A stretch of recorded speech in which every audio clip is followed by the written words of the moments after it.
J'ai écrit il y a 2 ans dans mon livre Pas mieux, pas pire, une phrase choc, une phrase à laquelle je crois beaucoup.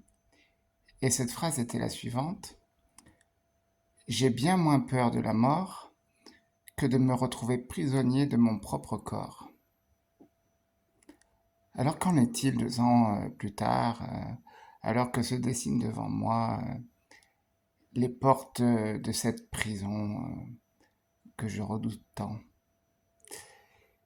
Eh bien, il y a 2 ans, j'entre dans ce centre de rééducation de Coubert. Je viens d'arrêter mon travail euh, et j'écris ces premiers mots. Et oui, je commence à me poser beaucoup de questions. Je m'inquiète parce que je vois mon état se dégrader à vitesse grand V et je sais que je ne pourrai plus travailler.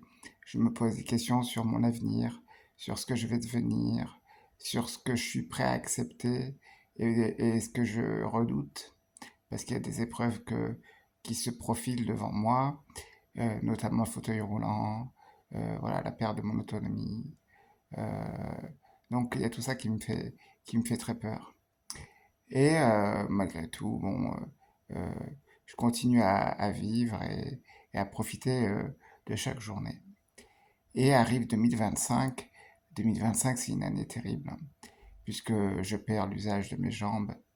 Et avec cette perte, commencent à arriver euh, des grosses difficultés pour me transférer d'un lieu à un autre. Et la colère se mêle à la frustration. Et tout ça entraîne des disputes, les premières disputes avec mon épouse. Euh, voilà, de fortes disputes. Et en apothéose, il y a cette hospitalisation qui se termine par une infection urinaire qui va fortement me diminuer pendant quelques mois.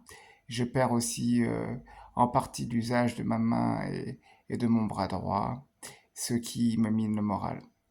Ce moral euh, dont j'ai tant besoin et qui me fait reposer les mêmes questions à ce moment-là. On est en juillet-août 2025 et là je commence à entrevoir la fin. Et oui, c'est difficile et j'en parle aussi. Genre, j'en parle aussi à mon épouse à ce moment-là. Et oui, c'est pas facile. Mais j'y réfléchis et je me dis que de toute façon, je suis quelqu'un de remplaçable. Personne n'est irremplaçable. Et pour le bien de tout le monde, moi, je veux pas être un poids pour ma famille. Et je veux pas aussi avoir à souffrir de cette maladie sans pouvoir bouger. Donc, je me dis que ma femme, elle pourrait me remplacer et, et retrouver l'amour et que mes filles pourraient avoir un nouveau papa aussi, pourquoi pas. Voilà, une réflexion difficile, mais que j'ai eue. Et fort heureusement, euh, je, j'ai allé mieux. Ouais, j'ai recouvert une partie de ma santé puisque je me sentais mieux, j'avais plus de douleur par la suite. Je n'ai beaucoup moins maintenant, hein. Et même si mon bras est toujours limité, je peux encore m'en servir. Voilà. Et durant ma convalescence, j'ai commencé à capter les petits moments du quotidien, ces petits moments simples, ces petits plaisirs simples qui, enfin, auxquels je repensais notamment le soir ou la nuit durant mes insomnies et qui me faisaient du bien. Voilà. Et puis j'ai pris conscience d'une chose. J'ai pris conscience que j'étais pas un poids pour ma famille.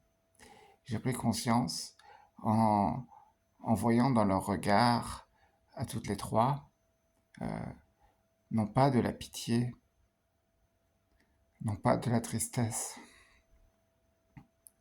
Non, il y avait toujours cette complicité, cette affection, voilà, et cette envie de lutter, de rester unis. Et voilà, et elles ont clairement pas envie de me remplacer. Et puis moi, j'ai pas le droit de briser cette famille unie et heureuse, parce que très honnêtement, je suis quelqu'un de pas malheureux et de franchement heureux certaines journées, hein. Voilà, parce que j'ai l'occasion de vivre de l'essentiel et de rire beaucoup. Voilà, donc tout ça pour dire que, en fin de compte, je me suis planté sur toute la ligne. Du moment qu'on a l'essentiel, la vie est plus forte que tout.